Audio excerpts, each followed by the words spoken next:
about Silky, Nutmeg Ganache, who is apologizing for what she has said about Bob the drag queen. So Silky is out here making amends and taking accountability. The good Dr. Reverend Silky Nutmeg Ganache took to social media on Sunday to apologize to Bob the drag queen, referring to the drag race winner as an Oreo during a recent appearance on T.S. Madison's Outlaws podcast. So we do have the clip of her apologizing. We're going to play that clip and we are going to come back and talk. Please hold. Hi, you guys. It's your girl Bishop with the good milk. And I wanted to come on and say something. A couple of weeks ago, I did the Outlaws podcast, and I went on there just kikiing, drinking, having a good time.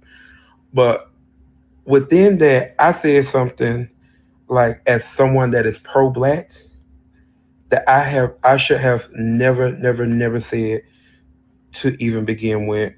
And I realized that my word choice could be offensive. And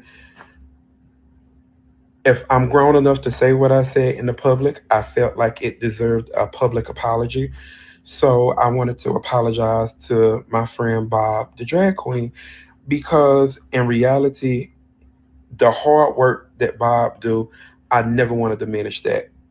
You know, as girls we kiki, and certain things shouldn't be said, and I crossed the line.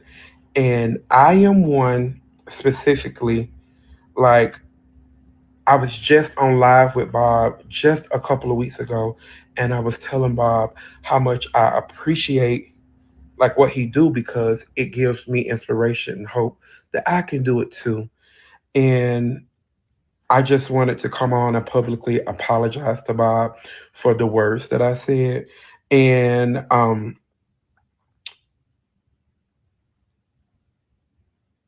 I've talked to Bob like in person as well, but I felt like it was due to publicly apologize, because there's no need. Like, it was a kiki and it just blew up.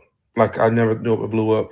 And for y'all that know, like, me and Bob's relationship, we kind of, I one of my favorite things I always say I like to do is to pick fun with Bob, and I do it on the regular, but I went too far, and I can admit that. So Bob, I hope that you can forgive me, and I hope that this will blow on under, and that we can have real conversations like this, and accountability is had and made. So I wanted to do that. It's Silky Sunday, and I felt like um, it's only the right day and the fitting day to do so. So, Bob, I love you. Everybody else, have a wonderful week. This is the final week for RuPaul's Drag Race All Stars 11, and I'm just elated that I have the opportunity to be in front of all of you and to give my love. So much love and have a wonderful week. Thank you. I hope I can actually stay up and watch RuPaul's Drag Race. The last time I think I was working late, it might have been when did I get around to watch it? I don't know. It might have been Friday. Oh yeah, Friday I got home late because I was working City Field, and it was a situation. The Red Sox had a plane delay, so they got in late, and then we didn't start the game at 7:50. I didn't get out until like after 11 because we had to do the fireworks every Friday. So I got home late, and I put on Drag Race, and it was hot outside. I was tired, and I always think like, oh yeah, I'm gonna put it on. I'm gonna thug it out. Like, child, I went to sleep. I don't remember what happened with the challenge. I know Crystal won again, and a lot of people mad about it because they feel like is the whole Crystal thing um becoming an issue because they feel like she's being Ginger Minj this season. And I'm saying this, I don't think Crystal is a bad performer. I definitely think she definitely is good TV or whatever. But y'all been playing up in my girl Joey J face, so I don't like that. Even though I already know the outcome of that finale, still trying to keep it to myself. Maybe I'll say it when I do my Patreon watch of the finale. this week. But I'm glad she took accountability. I'm glad she apologized. And yes, Bob did respond on social media. He on the in the post actually it said, Silky, thank you so much for saying this. It really means the world to me. I hold nothing against you, and I think we should talk about it for the world to see. Very mature, very professional. You should be very proud of your run. And I definitely think that what needs to happen, Bob, have Silky come on yours. Not sibling rivalry. That's what she does with Monet. I know she has her own show on Purse First, the channel, whatever the case is called. Definitely have a sit down with her. I just saw an interview with Bob did with, was it Willem? There was somebody I saw with him. I've been watching so many drag queen interviews. I can't remember who did with what, but I definitely think that Silky and Bob need to sit down, have a conversation, and really get to the depths of this whole Oreo situation and have a sister to sister conversation regarding Black queens on Drag Race, the toxic fandom, and why they think that there are some queens that come across like an Oreo, black on the outside, white on the inside. And then I heard some people, I don't know if it was AI or if it really happened, that Monet was pissed off over the fact of what Silky said. And what I said in the comments was, y'all did not hear Silky say Monet. Y'all assumed it was Monet because y'all think Bomb and Monet come as a package deal. Yes, they're good friends. Yes, they have a podcast together, but they're not a package deal. But some people do look at Monet as being one of those girls too, a safe Negro that white people don't have issue with. That's not offensive. That would be considered an Oreo. Y'all didn't see her mouth the word. You caught Bob on the camera. All the other names she mentioned, you ain't see. TS know who it is, and TS did like the comment. I mean the post. TS made the knows who she said, but she not gonna reveal who said what. So all you could do is make assumptions. So I'm glad that she spoke out, she made amends, and all this other good stuff.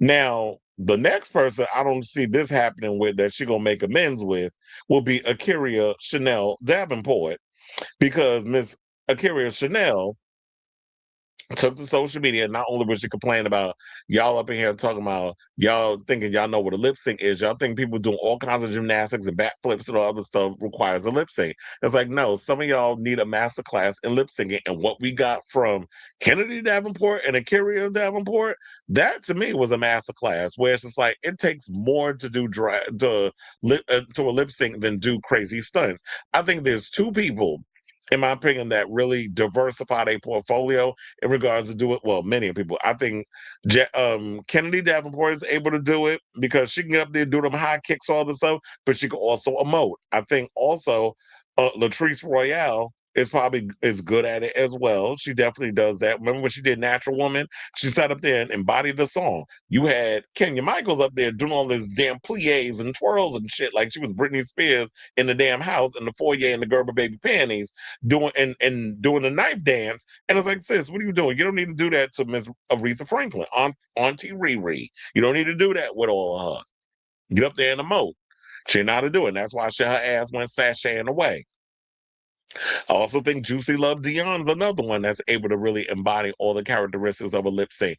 She can give a mean lip sync, but dance you down and embody the song with her choreography. And we've seen her do that many a times. She is the true essence of a lip sync assassin. And then also, when she needs to emote a performance, she gives that as well. So I'm gonna give her flowers on that.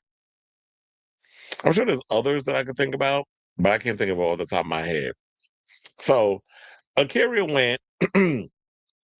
So, in addition to her saying that whole thing about the lip syncs and all the other stuff, she also mentioned George's. So that was another one that we should bring up in there too, because George's eats down with the performances too. I love me some George's. So, um, Akira went on social media with the following. She ain't mentioned no names, but this is what she said. It best y'all tell Miss Thing to keep my motherfucking name out her mouth. I kept quiet for a long time on the strength of keeping the peace, but fuck that. She want to see this side of me, then let's go. I'm gone air. Wait, what? If you're gonna say gone, you should have did a Gon apostrophe gone. I'm gone air. That's how you write that. If y'all want to write Ebonics, you gotta know how to write the Ebonics. I'm gonna air that delusional, fraudulent, insecure ass bitch out with facts. she forgot I have and know her truth. So that picture that she keep wanting to paint of me to y'all ain't shit but lies, but let's run it scary, ho. She better go trick on some more fans, fight her cholesterol, so much mouth to cameras and people which shouldn't know shit. Wait, what? Which shouldn't know shit about shit, but yet to face me, but oh, it's coming. The gloves are off. Let me introduce you to Greg, bitch. Oh, and don't come on here talking about don't do this on social media because now I'm going to handle it how I want to handle it. Stay tuned. So, yeah, that was the post that she posted. And one of my friends posted, Seth Winarski, he's so damn shady, posted, Go on, sis, I'm here for the drama, and posted a picture of Silky with the puppet, which got a lot of people liking it. And my thing is this, Akaria, if you're going to come out and spill tea, can you spill tea and stop with the whole throwing the rock and then hiding your hand? Because that's what this whole post is giving. If you're not going to be specific about what is transpired between you two and what the drama is, then can y'all take us out of the group chat, please? I don't want to be in this group chat no more because it's corny. It's corny. It's lame. You're not really spilling the tea. If you're going to pull us all in the group chat we ain't asked to be a part of, I need y'all to really go on and let have stop stop half assing it with the commentary because we still confused as to why you and Silky had a falling out. Is it over a TV or not? Like I need to know. You already invited me. I know people like you being so nosy, and she invited me into the cookout. I mean the cookout. She invited me into the group chat. You've dragged us into the situation. I ain't asked to be a part of it, and now we are part of it. So, what's the tea, sis? Let us know. I'm tired of being dragged around and trying to figure out what the hell y'all talking about. And it's like, if you're not going to spill tea, then, you know, be quiet. Take us out the thing. I'm still confused about this whole situation. So, if you're not going to go in and let have, just ignore Silky. Don't let that girl get to you. I like Silky. I like Akira. I don't know him personally. I only met Silky once when I at Hamburger Mary's. I think it was in Long Beach. That was the one that she performed at. And that's where oh my god, the actor from damn, I forgot his name, the gay one that turned out to be a homosexual, the actor from Mean Girls, the cute one, the one that was dating that what's the name was interested in Lindsay Lohan. I almost said Lindsey Graham child. Him and his husband was there at the time when Silky performed. And Silky performs down. So I like the both of y'all. I'm sad that this is where things have transpired. And somebody also pointed this out that I think makes a lot of great sense too. Why is it when it comes to different races? I can't remember who posted it. But they said when it comes to different races, the Asian queens support the Asian queens, the Latina queens support the Latina queens. All the different demographics support each other. But when it comes to the black queens, that's where all the drama and all the infighting and everything starts. And they're just like upset about it.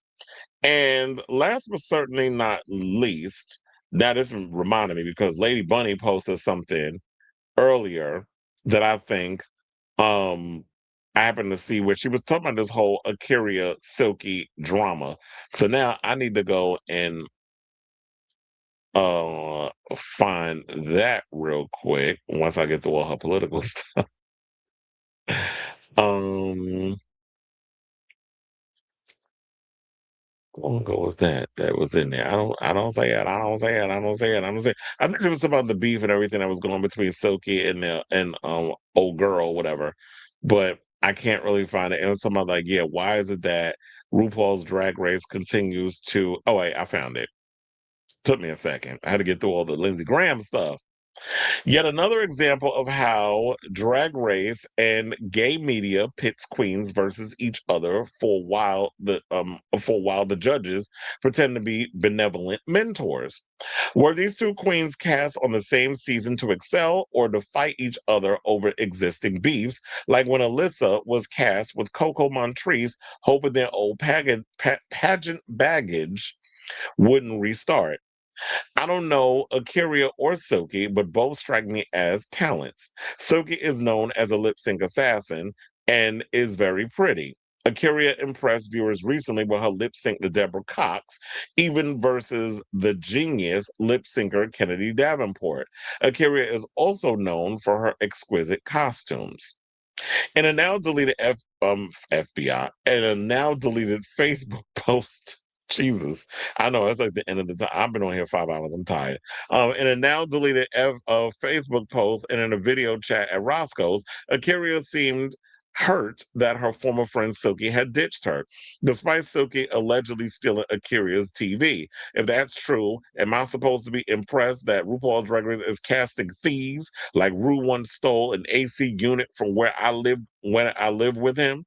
Why aren't people realizing that reality TV thrives on train wreck behavior because there's no plot, no script, and no actors? The bizarre thing is that many fans of the show call fights good TV. That's why they argue with each other over made up feuds on Real Housewives shows, and why one popular reality show is literally called Traitors. The goal of reality TV is to bring out the worst in its contestants. Do some Drag Race contestants' looks and or performances rise above the cheap drama? Of course, but many viewers tune in for the arguments, as this outrag article, well, she said mag, but I called it a rag. As out mag article begins, the girls are fighting. Funny how there's no article I could find showing Akira's impressive lip sync versus Kennedy, just one about the feud which ignites. And I guess that's it because it don't show anything else. But yeah, um I agree on that. It's like we're not going to celebrate the queen's performance.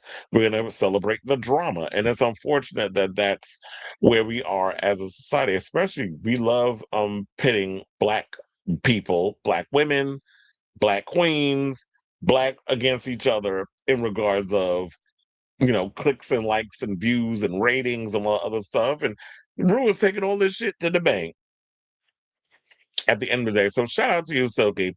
Hopefully you and Akira actually sit down, queen to queen, and work things out.